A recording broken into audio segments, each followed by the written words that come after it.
வணக்கம். ஒப்பொலி சொற்கள் அப்படின்னா என்ன?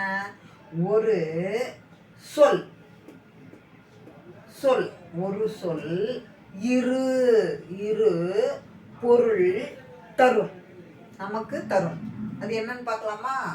ஆறு ஆறு ஆறு ஆறு ஆறுன்றது எண்.